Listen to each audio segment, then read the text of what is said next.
Massima allerta nella zona del Polesine, si alzano i livelli di queste ore in attesa della piena del Po prevista per la tarda serata, in vigore l'ordinanza di sgombero delle aree golenali.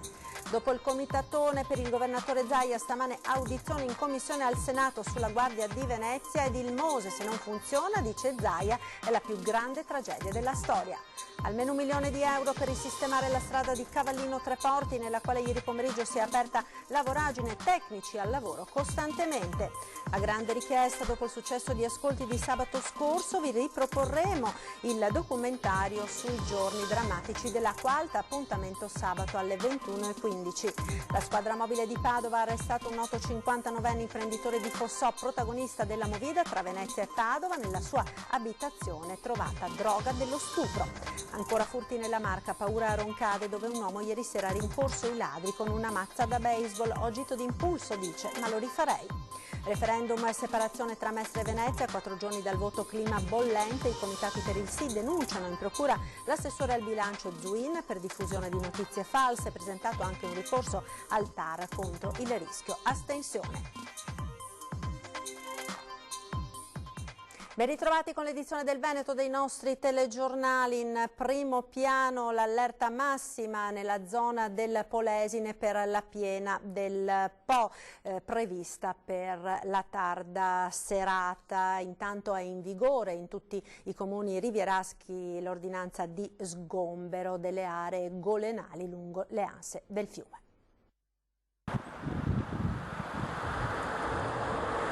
Ricevuto forte e chiaro, state partendo per l'attività, interrogativo? Sì, esatto, stiamo partendo in direzione Santa Maria. Sale l'acqua del Po nell'area golenale di Polesella. Le 44 squadre della Protezione Civile Rodigina sono operative 24 ore su 24 per monitorare il fiume nelle ore in cui è prevista la piena. I mezzi e i volontari partono dalle varie sedi provinciali. Tutte le attività commerciali che si trovano nelle aree golenali sono state sgomberate, come imposto dall'ordinanza della Prefettura di Rovigo, entrata in vigore nelle scorse ore.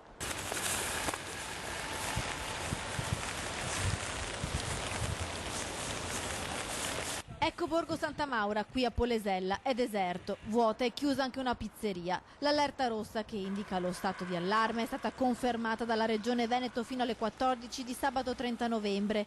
Da Parma intanto fanno sapere che l'onda di piena attesa in Polesine per la tarda serata di mercoledì è in fase di abbassamento, ma a preoccupare sono le previsioni meteo. Da domani cambia il vento e sono previste altre piogge a seguire Liguria-Piemonte. Quindi l'apporto del fiume potrebbe aumentare. Noi adesso ci stiamo tarando per fare sorveglianza H24 fino a lunedì. Il vertice in prefettura mette in campo tutti i volontari della Protezione Civile che sono in stretto contatto con AIPO, l'agenzia interregionale per il fiume Po, che monitora i livelli. Qui abbiamo, oltre alla sede nostra, abbiamo la sede distrettuale di Ro4. È un progetto della provincia di Rovigo in coordinamento con la Regione Veneto per collegare tutte le varie postazioni della provincia di Rovigo distretti tra di loro e con la centrale operativa della provincia. Il picco della piena dovrebbe fermarsi a 8,40 m, un livello che la gente del posto, abituata e conoscitrice del fiume, osserva ma ancora non teme. E nel prossimo servizio sentiamo le voci della gente del Polesine abituata a convivere con il grande fiume.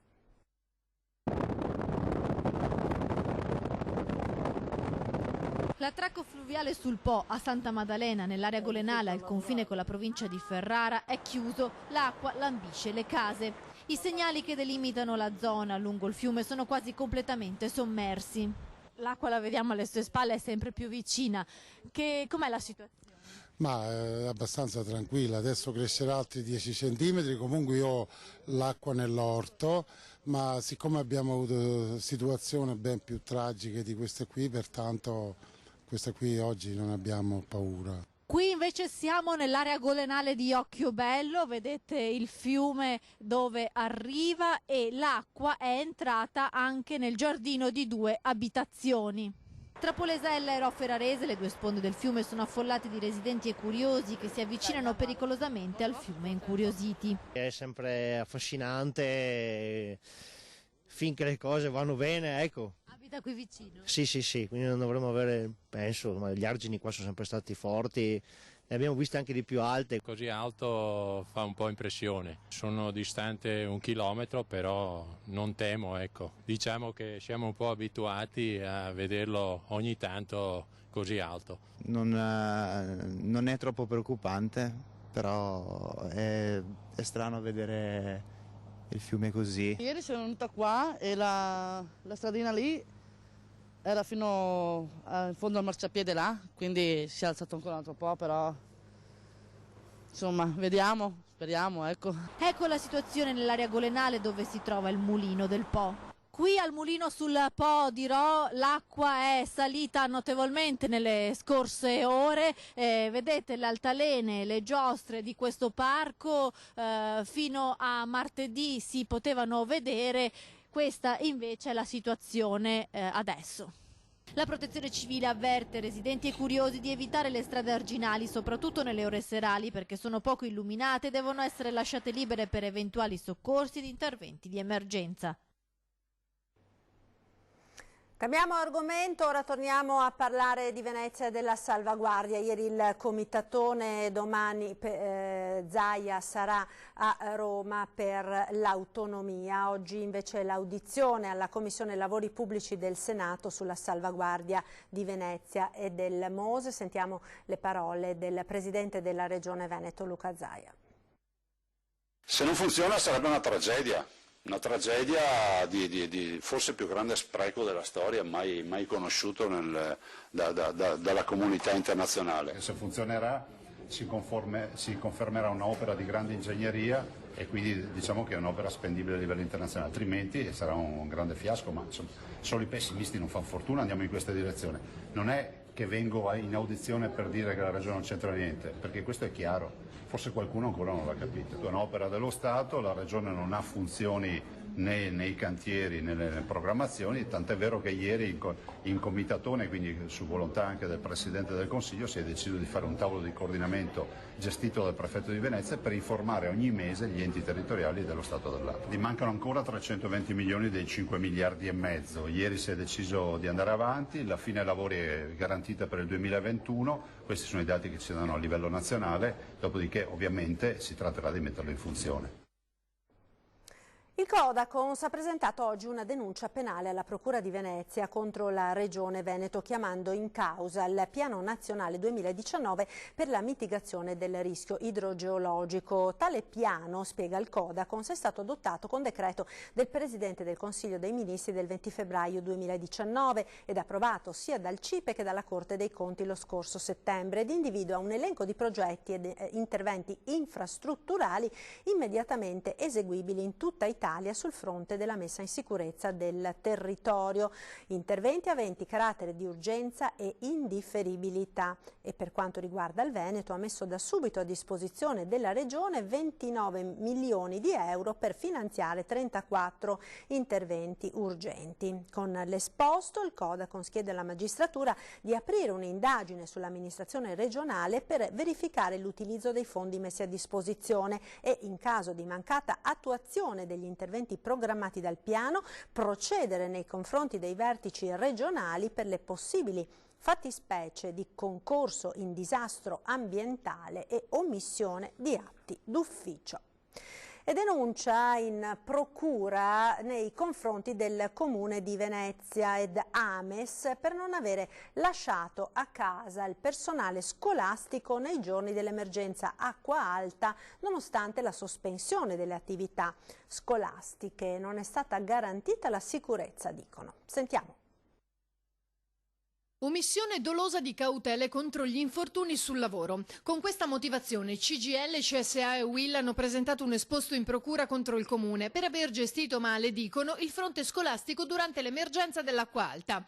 L'attività in nidi e scuole materne di Venezia, Lido e Pellestrina era infatti stata sospesa, eppure il personale si è dovuto recare comunque sul posto di lavoro. Pensate che il giorno 13 hanno mandato le persone a scuola, poi alle 10 mattina hanno detto scappate via, andate via tutti. Ma è normale questa cosa? Vi sembra che siamo in un paese civile? Che io sappia, nessun tecnico è andato a verificare se le condizioni erano da poter che il personale potesse lavorare in sicurezza. Ad esempio, rischio elettrico, chi l'ha verificato?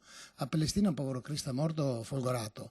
Cosa aspettiamo, che ne muoia qualcun altro? Molti di questi edifici erano allagati, come testimoniano le immagini. Riteniamo che il comportamento specialmente del Comune di Venezia e di Ames non sia stato coerente con i rischi a cui sono stati sottoposti i lavoratori, e per questo abbiamo esposto denuncia. Crediamo che una volta per tutte il Comune di Venezia e Ames devono rendersi conto che il fenomeno dell'acqua alta a Venezia può essere eccezionale, ma può essere anche un'attività, ahimè, è anche un fenomeno che capita tutti gli anni, per cui queste cose qua non possono essere lasciate alla gestione estemporanea e soprattutto mettono a rischio lavoratori e lavoratrici di questi servizi. Eppure il Comune in quei giorni raccomandava di uscire e muoversi in laguna solo se strettamente necessario. Noi abbiamo sollecitato le cose in modo chiaro e abbiamo chiesto responsabilità. Purtroppo nessuno non solo non ha risposto, ma anche ci ha fatto intendere che ritenevano sostanzialmente coerenti e giuste le scelte che venivano attuate. Per questo siamo stati costretti a fare questa scelta. E così il personale è rimasto all'interno senza poter far nulla. Questa amministrazione purtroppo continua a non ritenere strategiche le scuole nelle sue politiche. Sappiamo bene in quali settori investe e non investe su queste. Le educatrici, le insegnanti continuano ad essere spostate da una scuola all'altra come fossero pacchi, nelle scuole le classi vengono accorpate. Allora noi riteniamo necessario che queste politiche vengano cambiate e lanciamo un appello anche ai genitori perché si facciano sentire. Andiamo ora a Cavallino Treporti per un aggiornamento sulle condizioni della strada in cui ieri si è aperta una voragine.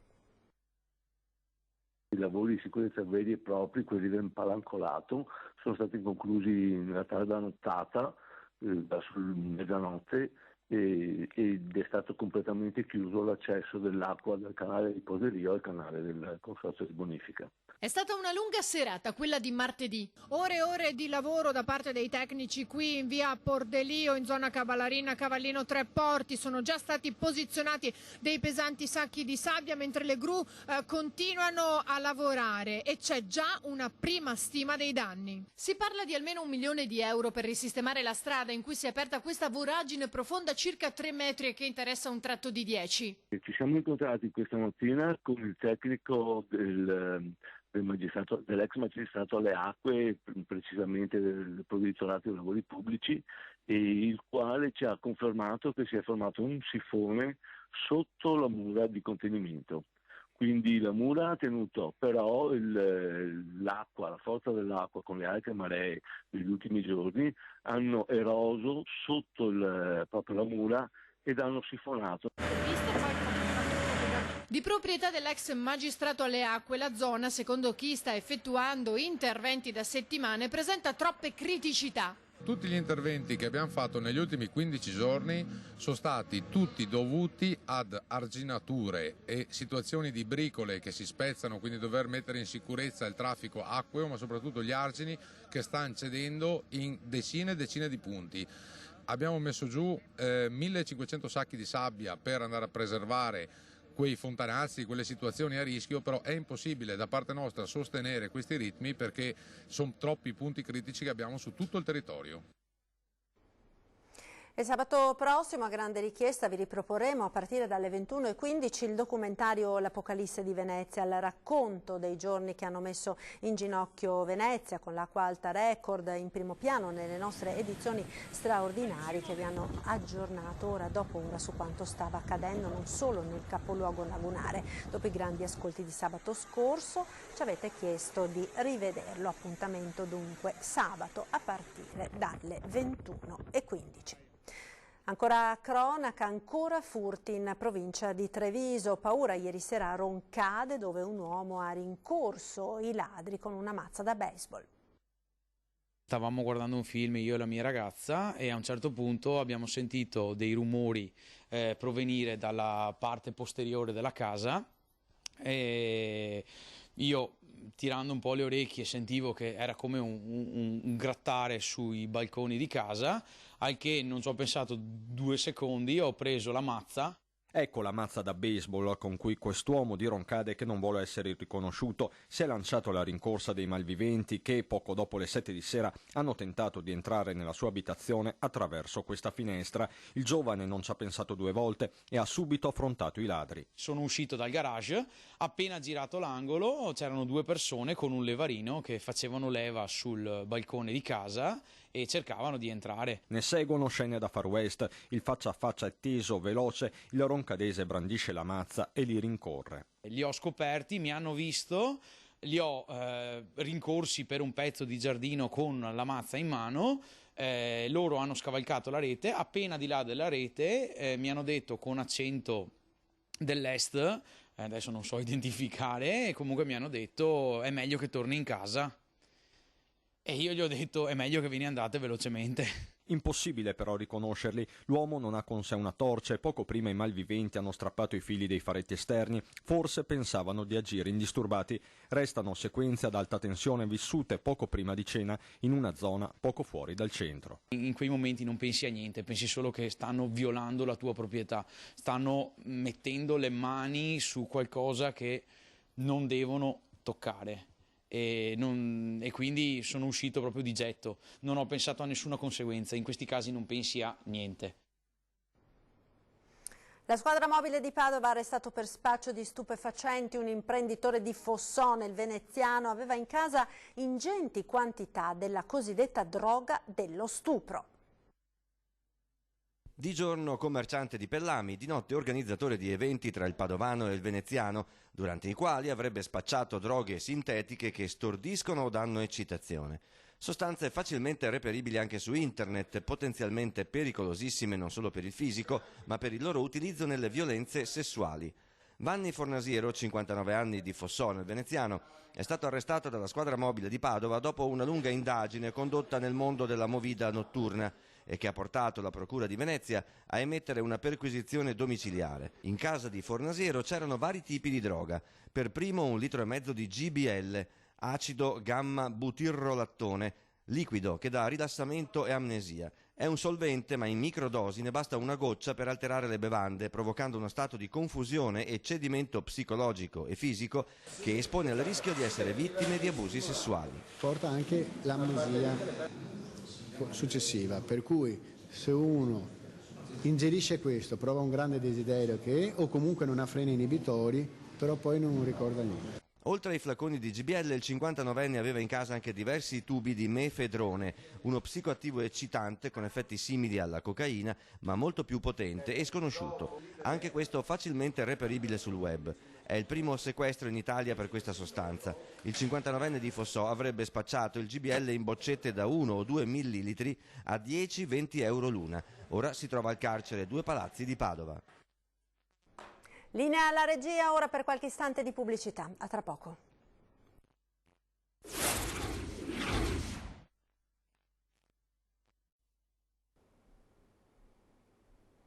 Campagna elettorale sempre più accesa per il referendum di separazione tra Mestre e Venezia. Rieccoci nuovamente in studio con l'edizione del Veneto dei nostri telegiornali. Quindi referendum per la separazione, comitati e associazioni per il sì hanno denunciato l'assessore Zuin per diffusione di notizie false. Sentiamo.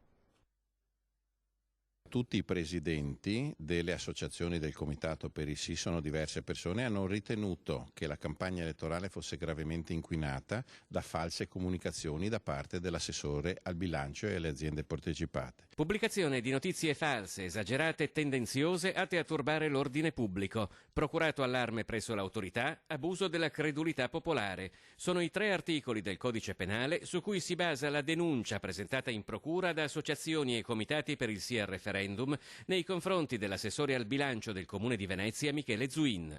Le notizie false riguardano il casinò, il fallimento e le condizioni catastrofiche in cui verrebbe a trovarsi l'azienda. La CTV, aumento dei biglietti e anche questo condizioni di dissesto patrimoniale dell'azienda, e l'aumento delle tariffe Tari. Dirette a dire avrete una situazione catastrofica se vi dividete, mentre dovete o astenervi o votare no, ma lui predica l'astensione, in maniera da cercare. Questo è un inquinamento illecito della campagna elettorale. Secondo i proponenti il referendum ha dovuto e sta dovendo superare boicottaggi di ogni tipo. Diversi cittadini ci hanno segnalato dei disservizi sugli uffici per il rilascio della tessera elettorale. Noi crediamo che non sia ammissibile che a pochi giorni da un referendum così importante gli uffici funzionino male. Stavo volantinando Santa Maria del Giglio, è passato Agostini col prefetto e dopo 5 minuti sono arrivati i vigili, mi hanno identificata, chiesto la carta d'identità fotografata e mi hanno chiesto le autorizzazioni per volantinare che invece non ci volevano. Le difficoltà incontrate sulla strada del referendum per la creazione dei comuni di Venezia e Mestre hanno spesso, secondo i comitati, un denominatore comune. La paura di chi teme di perdere posizioni di privilegio, di potere, che a volte hanno consentito anche degli sprechi colossali a Venezia, perché su Venezia piovono tanti soldi e vengono spesi spesso molto male. Ed un appuntamento, quello del voto del referendum sulla separazione di Venezia e Mestre, che Antena 3 seguirà in diretta a partire dalle 21:15 di domenica per una maratona non stop prima e dopo la chiusura dei seggi, collegamenti costanti con i nostri inviati per aggiornarvi sull'esito del voto e i commenti dei risultati. Ed è tutto per questa edizione, vi ricordo 20:10, questa sera in studio lo scrittore Andrea Zanetti. È tutto dunque per questa edizione, vi lascio come sempre alle previsioni del tempo, arrivederci.